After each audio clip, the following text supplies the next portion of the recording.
Welcome to our last boil of the season, friends. We're excited and sad all at the same time. So Sophie and I are out here. We're going to clean up the evaporator pan and get this boil on. As you can see, our tent, our sugar shack is gone. Unfortunately, it got demolished in a rainstorm and all the poles bent, and so we had to take it all down. So this last boil is going to be out in the fresh air, which is great for today. It's supposed to be about 50 degrees and it is sunny. You can see we got our shades on and we are ready to go. I just carried these buckets from across the yard here. So I carried a couple buckets, about 4 acres across the yard. That was tiring. I do not like this way of carrying sap. That's how we did it last year. So I think I'm gonna get Eric out here and we might be using his truck for some of this, but does that sound wimpy to anybody else, or does that sound tough? It was tough for me. I don't know, maybe I'm a wimp. We're out here today getting this done girl power style. We just went and collected all the sap, me and my girls. Where's the other one? There she is. Come on, give us some girl power. Girl power! Hey-ya. All right, yay for girl power. We are getting this done in style, aren't we, girls? Yeah. What's better than 3 beautiful girls boiling sap? That's a whole lot of sugar. Here's an update on Gagne Farm this beautiful day. It is 2:48 and I just got a text from my daughter from inside the house. We've got a good boil on. It's going. We're ready. We're going to town. I am enjoying this beautiful sunshine. My daughter has texted me from inside the house just to remind me that I need to watch a YouTube video on how to trim hair, because now I am not just a homeschooler or a homeschool teacher, a farming wife, a work-at-home teacher. I am now a hairstylist too. Does anybody else have this issue? I do not know how to cut hair. I have not got this girl to trim her hair in years. She has long, beautiful hair, but I've been trying to convince her to trim it because it'll grow better and it looks better than the dead ends are off the ends. But she finally decides she wants it done during quarantine.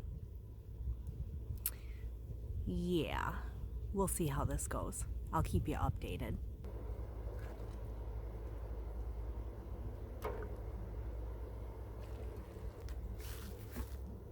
So my daughter told me that I have crooked eyes, so she's nervous about me cutting her hair crooked. He got a good laugh out of that one. About 6:30 on the Gagne farm here. And we're boiling. And we're splitting wood. I got one log split. Eric had to help me with the other one, and he had to show off and do it with one hand. It was impressive, but I didn't get here in time to film it. So we just got done playing barber shop also. My daughters wanted me to cut their hair. I'm not a hairstylist, but I watched a YouTube video. Aha! Good idea. That helped me out quite a bit, and I think I did okay. We'll see when it dries. Yeah, it'll grow back. We got plenty of time in solitary for nobody to see them in their terrible haircut by their mother. By the time we all come out of quarantine, everybody's going to have beards, even the women. So we got this puppy fuller than we normally do. But it's working out all right. Maybe we should have done this all along. Okay, no. Eric says no. But it was warm today, so we didn't want our sap just sitting out. Did we? No, that would be bad. Yeah, we didn't want it to go bad, so we tried to get as much in the evaporator as we could to get it boiling before it sat out in the 50-degree sun and went bad on us. Yep. Last boil of the year, so Yeehaw! I got a feeling we're going to have a real low sugar content on this one as well. we had real low sugar content all year, all season. We had such a warm winter. It has to have something. I'm not a tree expert, but it has to. The warm winter has to have something. That has to affect the effect or effect. Effect. Effect. Effect. You affect something. You affect something. Yeah. Causes an effect. Right. So, what was I saying? The warm winter. The warm winter sucked.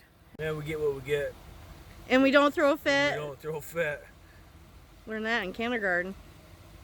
It is Thursday, March 26th here at Gagne Farms. I am boiling down our last batch of syrup. It's very bittersweet. Not the taste, just the fact that it's our last batch. So it always feels good to have something accomplished, but kind of sad that it's over and always wishing for more. But so we're working on getting that boiled down and bottled up today. I'm also working on getting buckets collected and cleaned up. I've been out collecting the sap buckets. It's time to tap out, no pun intended. Season's over.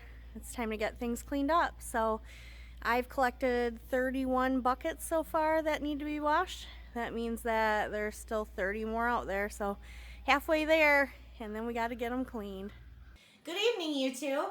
This is Eric and Candace at Gagne Farms. It's the 28th of March, and we're here to give you our wrap up on the maple syrup season this year. So first we want to tell you about some of the improvements we made this year, some things we did different. First of all, we went from having 15 taps to 60 taps, which was a huge increase for us. Yeah, and we're lucky we did because the way the weather was this year, we didn't get as much sap as we did last year. So we got a little bit more sap this year with 60 taps than we did last year with 15 taps. So just to give you a little comparison. So our sap count was low, but we had way more taps, so it made up for it, basically. Kind of came out even. Our collection process changed this year. We had to upgrade that. Last year we were just walking out and carrying 5-gallon buckets back up to the arch and just doing it all by hand. That got old. Got old, yeah. This season I did that a couple times near the end of the season, but yeah, I remembered how much I didn't like that. And so this year we got some big IBC totes, and we threw those in the back of Eric's truck, and we go around and collect and filter while we collected, and that worked out really well. I really liked that new system. We also had our RO system. Yes, the RO system. That was something new this year. We kind of built in the off season and implemented it this year. It was great. It worked great. I was hesitant at the beginning of the season, but it worked great. I didn't have any problems with it. It worked as advertised. I would completely do it again, 100%.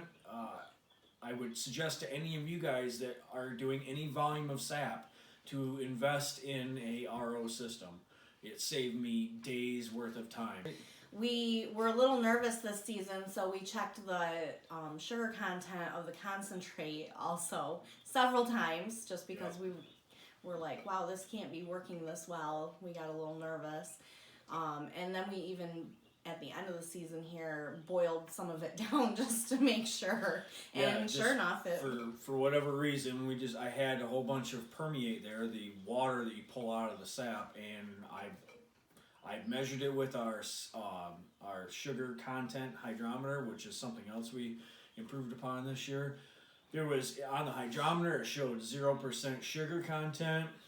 I believed that. I just, for one final test, the only thing I could think of doing is boiling a small batch down. I boiled it down, there was nothing left in the pan. So that was great.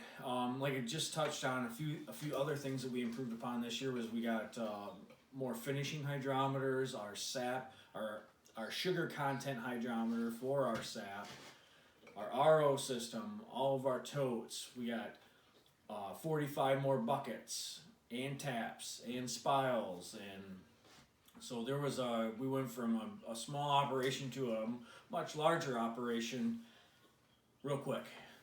The hydrometers were a real comfort to me because we definitely want to be putting out a good product and knowing that it is what we say it is. So to have the hydrometer to say, yes, this measures as maple syrup, that made me feel a lot more comfortable. We also got our new bottles and labels this year that you can see. You've seen, I know you've seen. We also, I don't know if, I'll get a picture, a little close-up picture of that maybe for, you got that? Yeah. We have a nutrition facts label on the back of our maple syrup this year, so. It's just kind of nice to have the extra information when you give it to somebody. And we did have a couple downs this year. It wasn't a great year. Like we said, the sugar content was low, and so we kind of broke even with what we got with 15 taps last year. We had a abnormally warm winter, which I believe played an adverse effect on our sugar content in our trees and our sap flow that we got. We only had 2 good runs, and we had 3 small runs, and like a one-night run, which you don't get very. You might get a gallon or less than a gallon of sap per bucket then. So we did not have the runs we had last year. What's so funny? Okay, yeah. So and such. Also, we had lost 55 gallons of our old sap. That was a big down hit. for us. Big hit for with 55 gallons of RO'd sap. That's 100 gallons of sap, of raw sap, and to put all the time into ROing that down and getting it ready. The weather caught up to us. It got in the mid-50s for a couple days real quick, and the sap had got cloudy, and it was no good. We didn't bottle it. We threw it out, and I'm not going to put out that kind of product at all. I'm not going to even get into trying to mix that with something. I know there's probably people that do, and I will not do that. So I'd rather throw out that amount of work and have a good product sitting in front of us, and I feel confident about this, than to ever put out anything that's subpar. So we are looking forward to next year. We're hoping that we get a few more good runs next year, that the weather won't be so wonky, and we'll get some more syrup than we did this year. Some things that we're looking forward to next year is we're hoping to upgrade our arch. You want to talk about that a little bit? Yeah, our arch is very inefficient. I just put cinder blocks down on the ground, and I packed some dirt in there.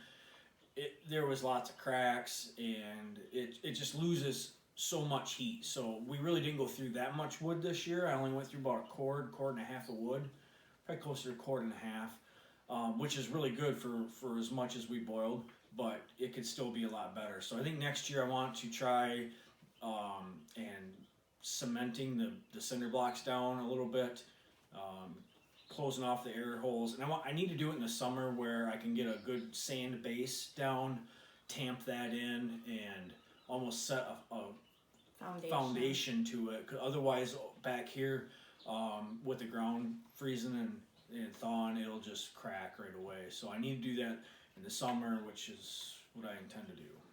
Yeah, so that's one upgrade that we're looking forward to, and we're definitely going to have to look into a better sugar shack option. Yeah, we had the most hillbilly sugar shack you could come up with. I think we had icicle lights in it, and which it worked great. When you're doing an all-night boil, it's real long. You need to have lighting out there. You got to see what you're doing. Everything gets really steamy. So yeah. So next year, I think we're gonna try to set up a more permanent sugar shack, probably with a hood vent. If you have an enclosed building with your shack, you need a vent to go with it. So we're gonna look at those upgrades for next year, and something that won't blow down. or fall over in a rainstorm. Yeah. So for this year, we got 3.5 gallons in front of us. This is the majority of what we got. We sold a few bottles already. We gave a few away, and we have, when you're doing a finished boil, the sizes that we're doing, we could maybe fill 8 or 10 bottles. We'll have a half a bottle or something left over. So we just put those in mason jars, and we use the kind of the scraps off the run for ourselves. So we've got quite a few of those small containers. But so I think we ended up with 4 gallons of finished product this year, which is a lot less than what we intended. But we're happy and grateful for whatever we get. So we're gonna use some of this ourselves. We're gonna sell some if anybody wants any. Hit me up. I got the stuff. So, yeah, that's where we're at. So we're really glad that you joined us through this maple syrup season. If you enjoyed, please subscribe to our channel. We appreciate all of our subscribers, and comment. Tell us how your season went. Yeah, we want to know how you guys did this year. We don't get to talk to a whole lot of sugar syrup makers out there, especially in the mid-Michigan area. We would really like to hear from anybody else that's out there doing the same thing, even if it's just a couple, taps in your backyard, or if it's a full-on operation where you're, producing gallons upon gallons of sap. We want to know how, if you were experiencing the same kind of weather issues and or sugar content that we were. Yeah, we want to hear from everybody out there that's doing the same thing we're doing. So we're trying to figure out more ways to reach everybody out there, and to get connected with people who are liking what we're doing, people who are doing the same thing that we're doing, people who want to get into the things we're doing. So we're trying to put more out there, and one of the things we have done now is our website. Yeah, we just got done with our website, creating our own website. It's published. I'll leave a link down in the show notes below. Go ahead and check that out and give us a comment. Tell us what you think on that. You can also visit our Instagram, and soon we'll be able to visit our Facebook page. Yep, we got lots of things coming up here in the near future for you guys. We got new additions to the homestead. We got gardening season that's coming into full bloom. And what else we got? We got all sorts of stuff. We got surprises. We got so many surprises. We don't want to tell you right now what we're doing. You just gotta follow along, check it out. So, hey guys, thanks for visiting Gagne Farms and following us throughout the entire maple syrup season 2020. We really appreciate it. Thanks again.